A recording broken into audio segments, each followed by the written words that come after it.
Welcome back, everyone, to the Single Parents Network. I'm Enrgy, the Single Parents Coach. I work with both single fathers and single mothers around areas of relationships, co parenting, how to communicate effectively and peacefully, and so many other topics. On this channel, you will find and hear and learn a lot of practical steps that you can use and take action on today. So, this week's guest, I have Diane Byron, and she's here to talk about single parenting. She's here to talk about the importance of putting your oxygen mask on first, and so much more of her experience and things that she has actually gone through.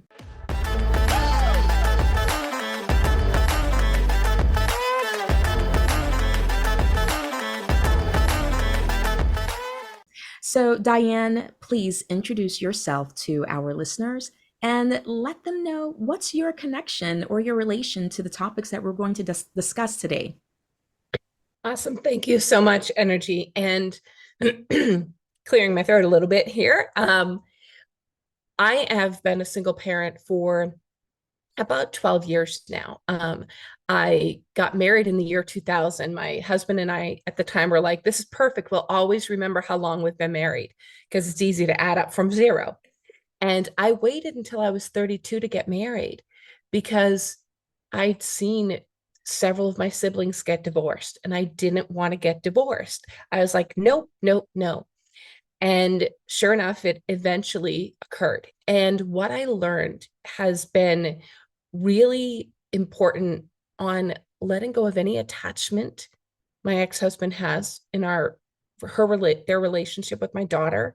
And I got to have a bird's eye view even well before I got married on peaceful co-parenting, on creating great relationships with your prior partners, because I watched my brothers and my sister create that with their own former partners and raise really amazing children.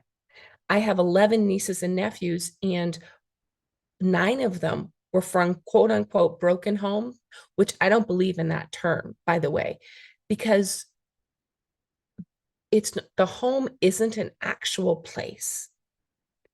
And sometimes it's so much more important to create loving experiences for our kids. And sometimes that means couples do not stay together, right? And their home is whole if their parents are able to create safety for them. And I think that's critical. Definitely. Right. And so I watched my brothers and sisters, and I still was like, I'm still not going to do that. And then sure enough, it happened because it needed to. It wasn't a healthy relationship. It wasn't anything awful, but we weren't in the same place. And it wasn't working for a million different reasons. And it wasn't good for our daughter. And when I made the choice, I made the decision. I talked to my ex-husband and I said, this, we get to figure it out. And it was really super peaceful compared to what I've seen in the past. We went to one appointment with both our lawyers and we walked out, I guess it's called mediation, and we had an agreement right then and there. And I encouraged my daughter to spend time with her dad because it's important. He moved in with his parents who lived not very far away. And over time, it became clear that it was not in her best interest to continue to see her father. And so we made that choice. But the important thing was she still got to see her grandparents because I think that's critical. Just because one side of the family isn't, working doesn't mean you cut off the entire side if it's possible. I know in some instances it's not. In my instance, it was. And I wanted her to experience that because my mom passed away a year before I got divorced, and she never met my dad because he's been gone for 30 years. So those were the only grandparents she had. So it was really important to maintain that relationship. And she was their only grandchild because my ex-husband is an only child. So it was a critical relationship. And it took work, and it took a lot of me looking at my responsibility for the breakdown of the relationship. And for a long time, I was all about, pointing fingers, him. And I got some support. I think that's another thing that I think single parents, I love what you do as a single parent coach, because if I had a single parent coach back, 11 years ago, 12 years ago, 3 years after I got divorced, the woman who's now my best friend wouldn't have been asking me, did you get divorced 3 months ago? Because you still sound super angry. No, yes. She was like, when did you get divorced? And I said 3 years ago. And she was like, really? Because it sounds like 3 months. And I was like, I guess I have some work to do. Yeah. Right. And what I learned was I got to be in responsibility. I created the whole thing, looking at, I created my relationship with my husband. I created my relationship with my daughter. And he did the best he could. And when I got to that place, then I could be like, okay, now I can detach myself from how he should be parenting my daughter, how he should be showing up for my daughter. He's not capable. It's clear they don't currently have a relationship. She's 20. And we moved across the country about 6.5 years ago. I had gotten sole custody in 2015. I changed my name back to my maiden name in 2016. And she had asked me when I started talking about it in 2015, if she could take my name. That's a big deal for a 12-year-old. And so I put it off for a year because it's a big thing. And then she was like, I want to have your last name. And I was like, okay. So I went to my ex-husband and I said, this is what she wants. And he had to sign off on it.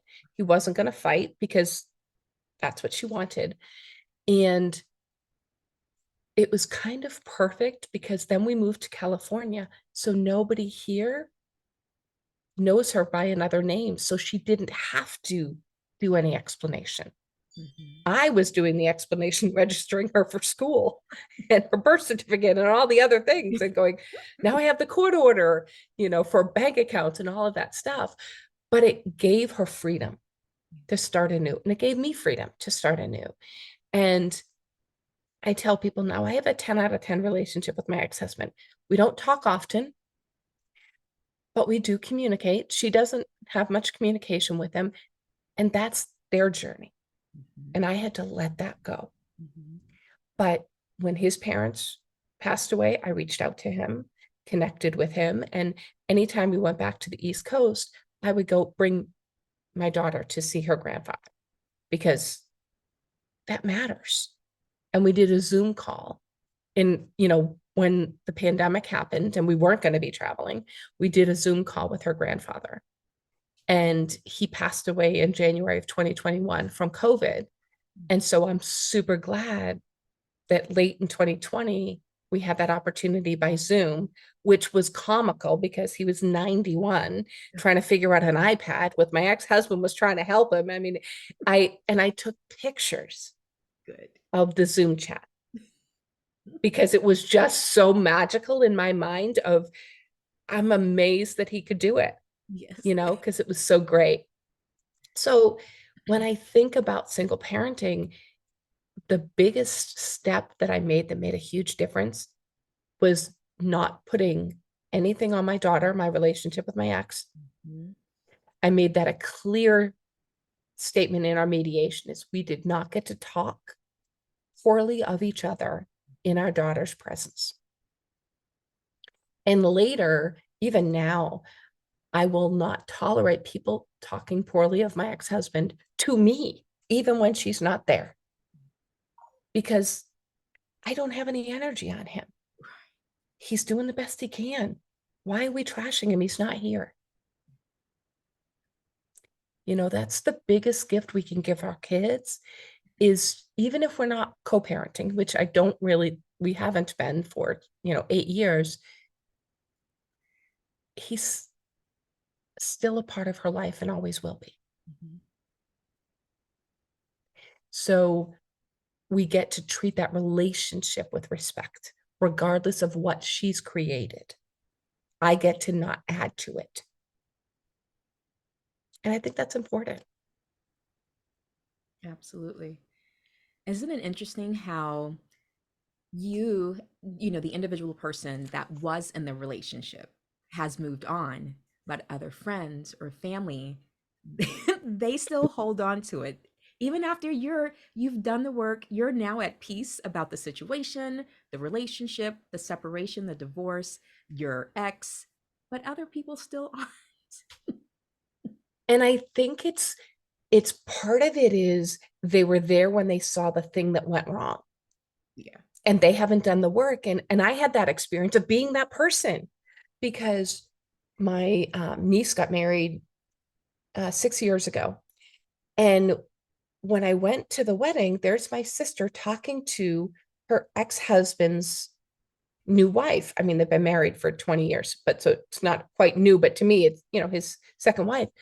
And there was a lot of contention because they've been divorced a long time. And I was just looking at her going, I think I missed something. When did you guys become friends? And she was like, well, kids are grown. She's sticking around. They made this decision, but of course, because I live across the country, I'm not involved in the daily life of my siblings anymore. And she was like, and we actually get along pretty well. She's like, so we went out for drinks one night. I was like, I'm sorry, what? Right. Right? It was just, I was so shocked, but I wasn't also in this place of, but you shouldn't. I just Mhm. was like, I need a minute just to catch up. And really authentically, like watching as my niece then had children, watching both sets of grandparents get together, like multiple both sets now from both sides, and celebrate together. That's the best gift we can give our kids. And, it takes a lot of work. It takes a tremendous amount of work and inner work together, and also forgiveness. Mhm. And it takes not listening to the other people who are out there because my daughter's godfather still has a lot of ideas. And I'm like, okay, I'm not having that conversation right now. Mm. That's your relationship with your cousin. Mhm. I'm You figure it out. I'm not there for that because it doesn't serve me. All it does is get me all ramped up about remembering something from 20 years ago. How's that serving me in my life? Right? Absolutely. Absolutely. So the portion of what you were talking about, just in general, summing it up, letting go of any attachment to the relationship your child has with the other parent is so important because they can feel or sense the energy, for lack of a Mm-hmm. better term. They can feel or sense your still having negative emotions or just still being emotional about the whole situation. Mm-hmm. And that is a really critical step for people to take, for parents to take. What suggestions or tips can you give for people who need to let go of any attachment to the other parent? What can they actually do? What does that look like? Oh, well, this is one of my favorite things, Enrgy. It's called churn and burn. I wrote letters upon letters to my ex-husband. All the things I wanted to say to him about our marriage, the way he showed up, how he was, in relationship with my daughter, and all the things. And then I burned it. Then I tore it up and I burned it.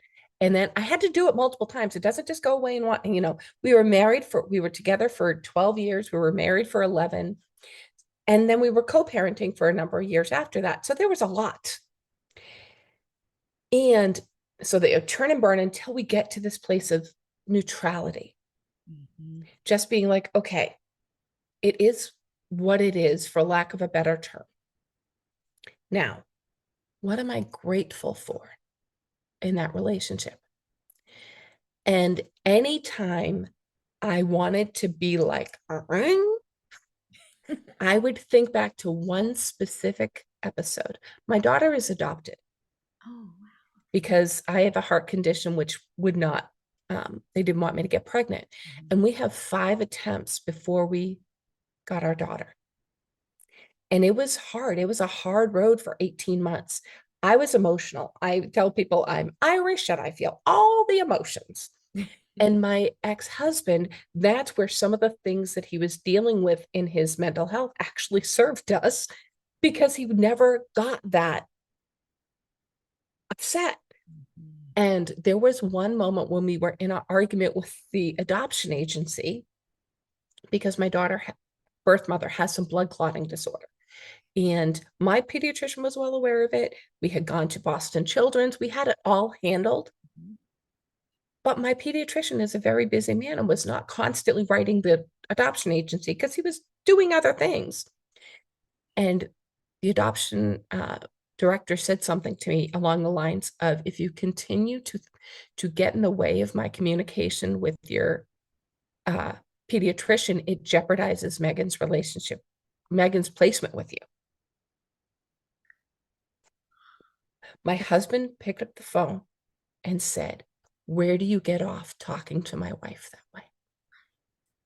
So anytime I get frustrated, I'm like, or I did, I'm well past it now. I would be like, he saved the day. He saved the day. And we moved forward. We found another lawyer because I was like, that adoption agency does not need to be in the way. Because the doctor was like, I've sent her like 3 emails. What is she talking about? I wasn't in the way of anything. It was her control. Yeah. But his ability to stay, talk about staying neutral. And like that is the reason, one of the reasons we have our daughter, because he was able to talk me down from all my emotional ups and downs during the whole 18-month ordeal. So once you come to that place of neutrality, you look at moments of gratitude. I would not have my daughter if I didn't marry my husband. My life would have been very different if I didn't marry my husband. I wouldn't have this daughter because I'm a firm believer that, you make one choice and that directs everything else in your life. Like every choice you make directs your life. I would have had a very different life if I hadn't married him. And my daughter and I have an incredibly close relationship. Ironically or not, she looks just like me in a lot of ways, which is so weird. The people are like, oh my gosh, she looks just like you. And one thing that people will say is, you don't even need to tell her she's adopted. I'm like, are you paying for her counseling? like, we have a picture of her birth mother with holding the baby with me behind her. You don't think she'll question it? Right? But what the beauty of being in that place of gratitude is, it doesn't mean, oh my gosh, he's the most amazing person on the planet. It's, I'm grateful for these moments. And if I'm in gratitude, I can't be in gratitude and pissed off at the same time. Right. In most cases. Right. I could probably manage it, my Irish self, if I try. But in the reality is I don't have that energy. And that's one reason is I let it all out. Whatever way it looks like. I churn and burn other people, and I also yell sometimes when nobody's home. The dog is like, why are you yelling at me? I'm like, I'm not yelling at you. But it's like, get the energy out of you, because as long as you're carrying it, that energy, like you were saying, the energy, the perception, the children pick up on it.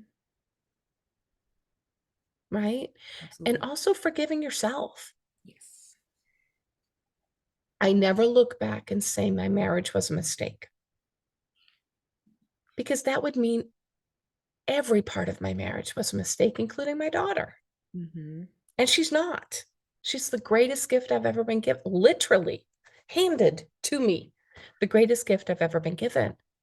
And it doesn't mean she's perfect. Doesn't mean our relationship is perfect. And it doesn't mean our marriage was perfect. Doesn't mean our divorce is perfect, but it was perfect for us. And I think that's important to remember.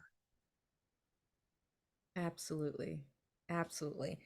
So I picked up two main things out of how to let go of any attachment. So, just as a quick recap for those who are listening, find a way to release the emotions, the energy, whether it be churning and burning or yelling. Do something that is going to help you release. And secondly, find moments of what are you grateful for from within that particular relationship. And third, forgive yourself. Love it. Yeah, All important. absolutely. So important. Yes. So can you talk to us about the importance of putting your oxygen mask on first, especially as a parent? Yeah, it's so important. And, you know, prior to me living in California, I was a registered nurse and I worked as a registered nurse for 25 years. And, you know, I'm a supporter. I take care of people all the time.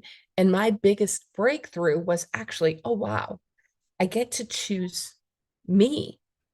Because one of the things I noticed during that time was I was taking care of everybody else and not myself. The year before my mom died, my husband broke his arm and wasn't able to work. My mom was they were both in the hospital at the same time. Then I had my daughter. I was working full time as a nurse. I was constantly at the hospital. It was like, should I just get a bed here? Because I'm running from one side to the other. And I'm not telling my mother my husband broke his arm because that would upset her. So it's like playing all the games. And I actually ended up in the hospital because I was so run down. Yeah. And I was like, and that's where I learned, whoa, if I don't put my oxygen mask on, if I don't take care of me first, everything else falls apart. Mhm. And it literally did.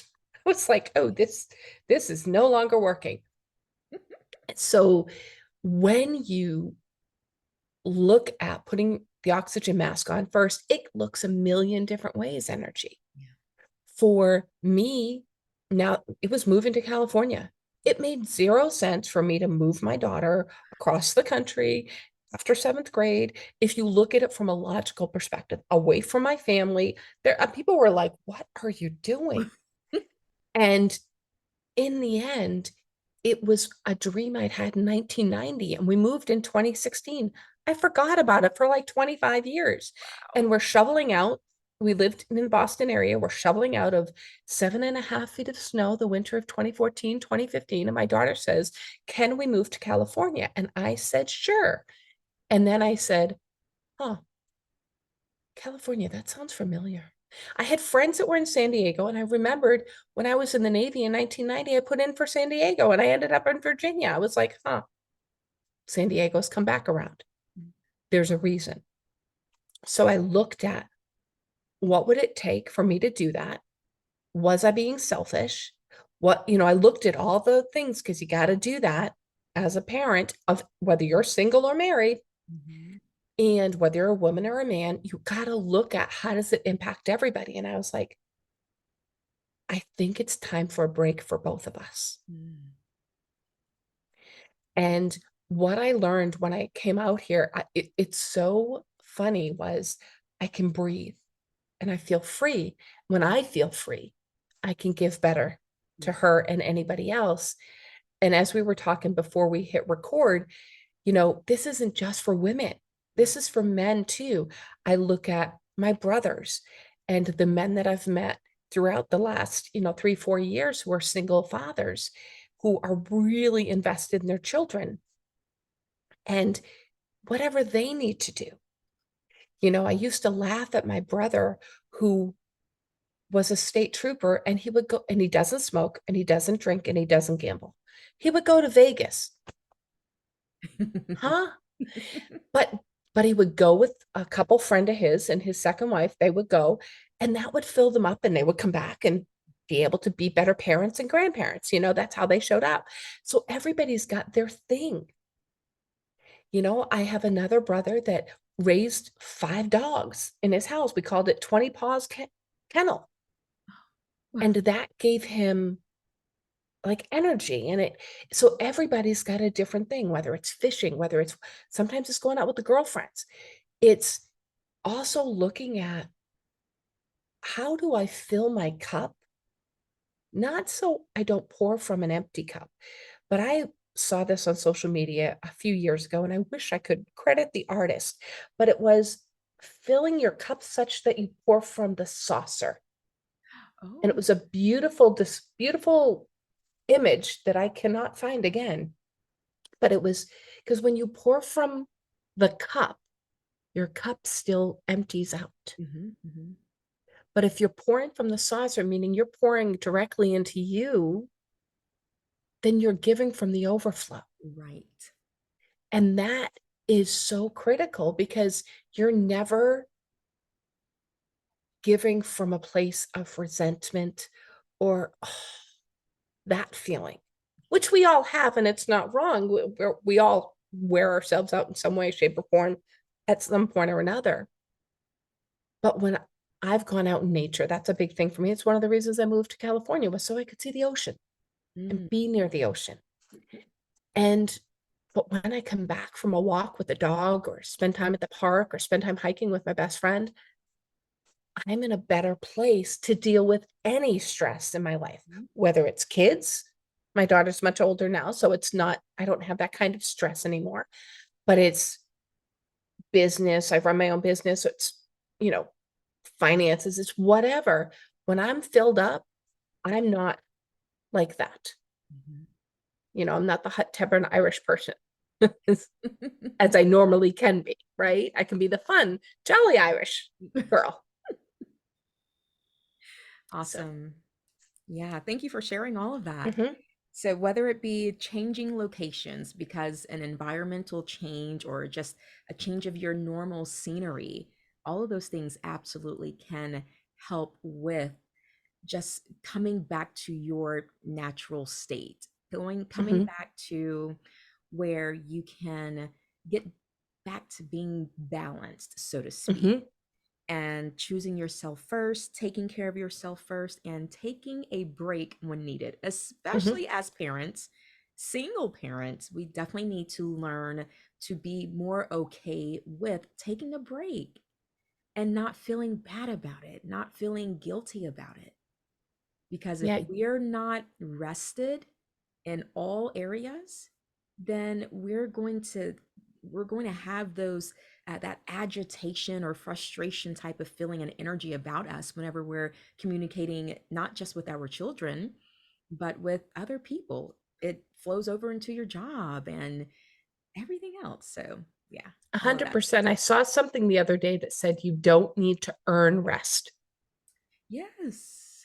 And I'm in a training program now, and we have scheduled rest days. Yes. And it's the best way I can describe it is so you're better able to show up on the other days.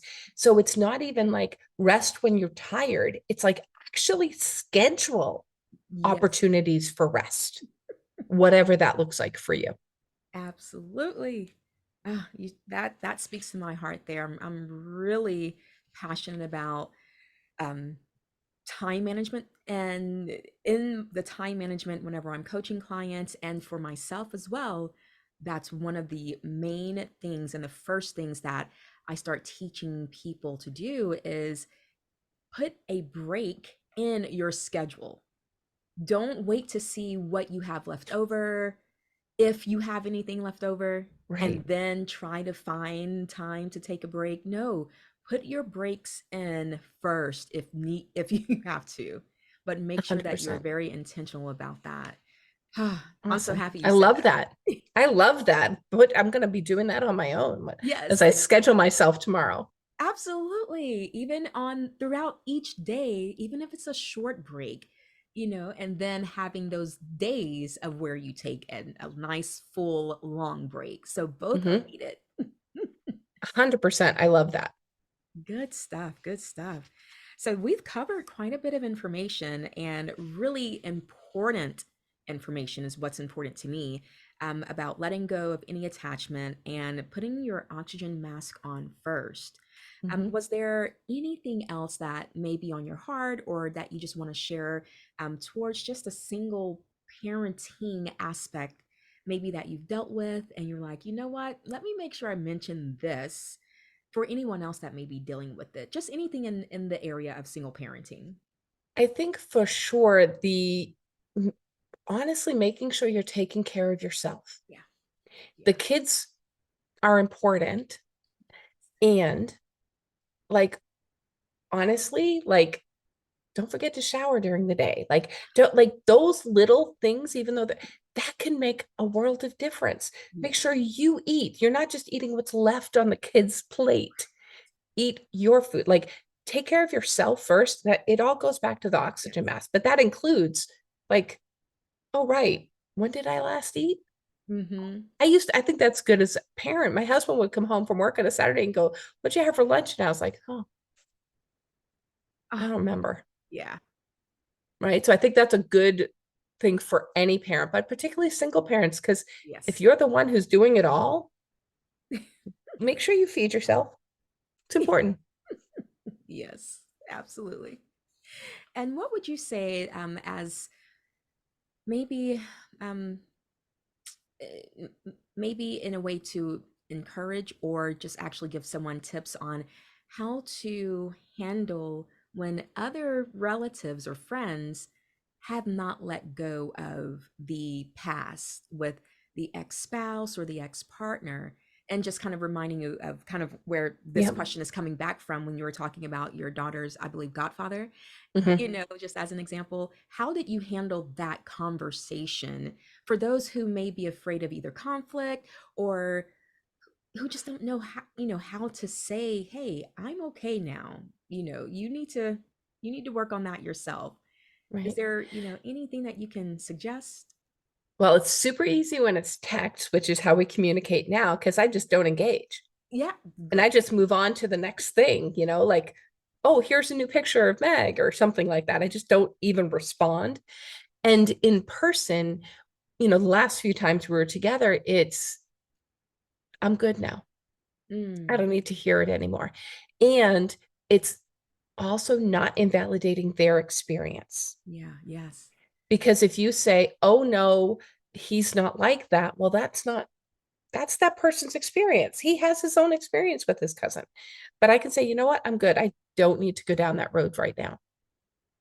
I like that. Yeah. I like that. And I couldn't find the words, but when you said that you don't want to invalidate their experience, that's the other part of it, because they've gone through this with you, Right. for someone, any of us who have gone through a breakup, our anyone that was connected to us during that time, they've gone through some part of this as well with us, Hmm. and we don't want to discount their feelings, we don't want to discount their experiences. Right. And I love how you just focused on, well, I'm good now. Hmm. Very good. Yeah. I like it. Awesome. I appreciate all of this information. The conversation today has been great, and I know it's going to be helpful and beneficial to anyone who's listening.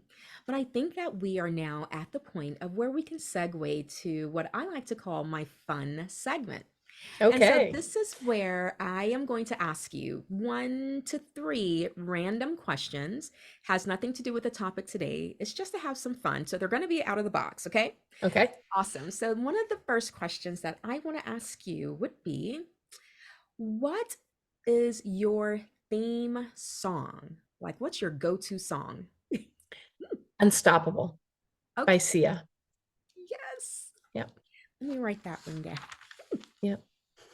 I love it. Okay, straight to the point. You didn't even have to Yep. think twice. No, I don't. And you'll find out why in a few minutes when I tell you what I do. Okay, perfect.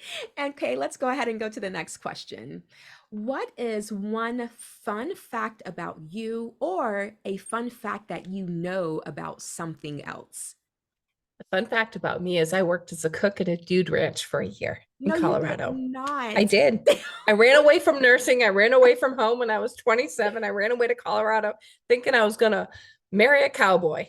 It did not happen. just in case we're wondering. In case anybody's wondering, it didn't happen. But it was a really extraordinary experience. So yeah. That is, I love it. That was so out of the box. That is perfect. Okay, one Yep. final question I have to ask you. What is your biggest pet peeve? Um, oh, there's so many. No. Yeah. It's honestly, it's like people who don't keep their word. Hmm. People that lie or don't keep their word or say they're going to do something, it like triggers the heck out of me. And it just annoys me to no end. And I think it's because I was raised where you kept your word no matter what. Integrity was everything. My brother even named his boat Integrity First. So it's a family thing. Yeah. And when people don't keep their word, phew, you're going to get the fired up Diane for sure. Yeah. Yeah, I can add that one to mine too. It just kind of like irks my nerve. Hmm. Hmm. Hmm. Because you have so many different things that you can choose to say, but you chose to say something that you're not following through on. Come Right. on. Hmm. Exactly. Exactly. I get it. I get it. I love Good it. stuff.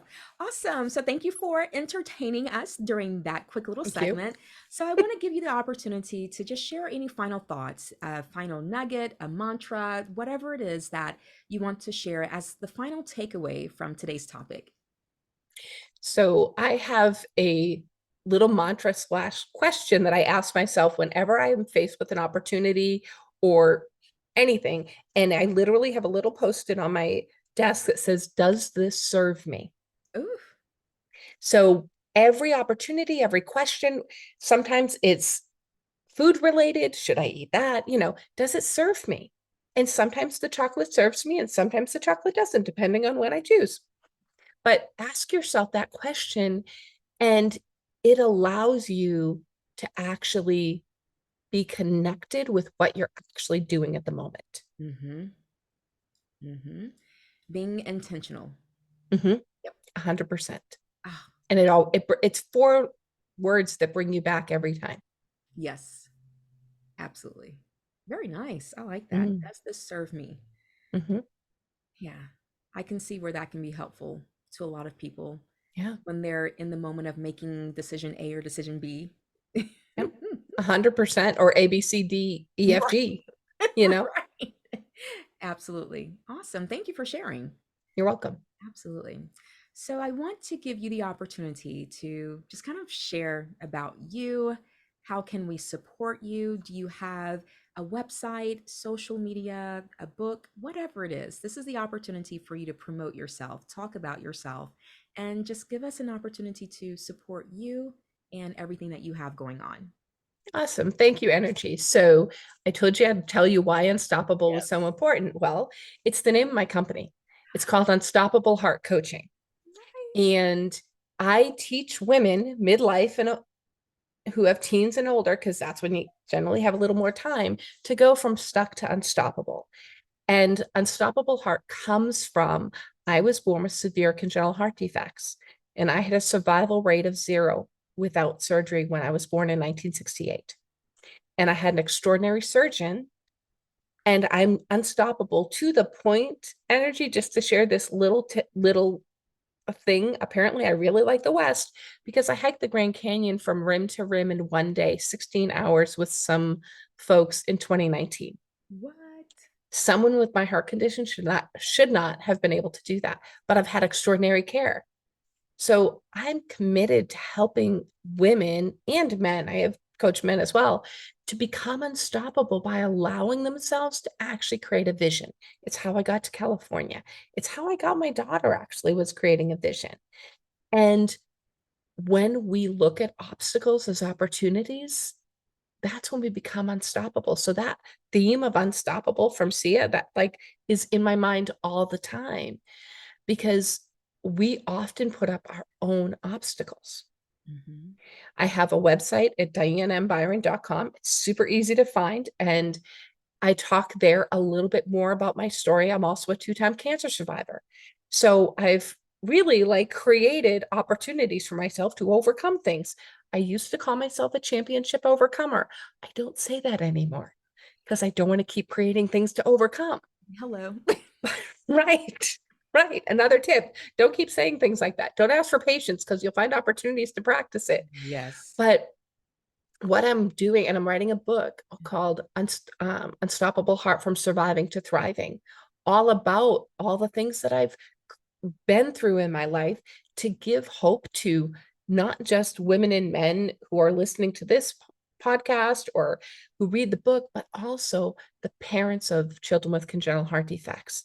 I have a deep connection to them. I worked as a nurse for them 20, well, maybe 30 years ago now. And I know how scary it could be.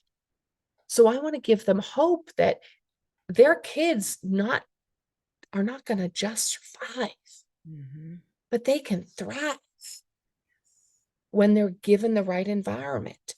And I want to support them in giving them the hints that how my parents raised me without having any idea what the heck they were doing, because it was 1968. There was no Google, right? So my mission, and that's why I love your mission, because you're supporting single parents to be unstoppable in a million different ways as well, is really to create a shift in this country or in the world where we get support and we actually create the vision that we want for ourselves.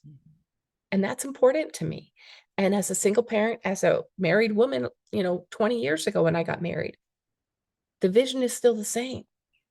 Everybody gets to be unstoppable. Love it.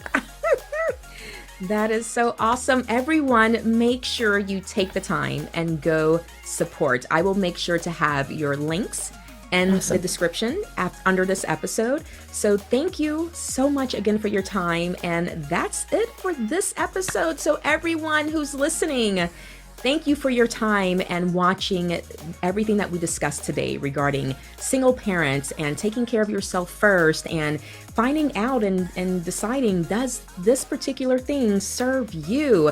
This is a lot of good information. And if you also feel that it's valuable, make sure that you share this episode with your friends, your family, your coworkers, you name it, because everyone can find something, some nugget, some sort of tip that they can also implement in their lives as well. If you would like to also be a guest on my podcast to talk about anything single parenting, co-parenting, you name it, be sure to reach out to me. You can go to my website, coachnrgy.com, and just reach out there and let me know what you are interested in discussing. I appreciate you. Please make sure that you comment below or at least subscribe if you have not already done so. And just always remember that when you master your mind, and when you master your emotions, and when you master your assignment, you can live your purpose and live on purpose. Thanks so much. Until next time. Bye-bye.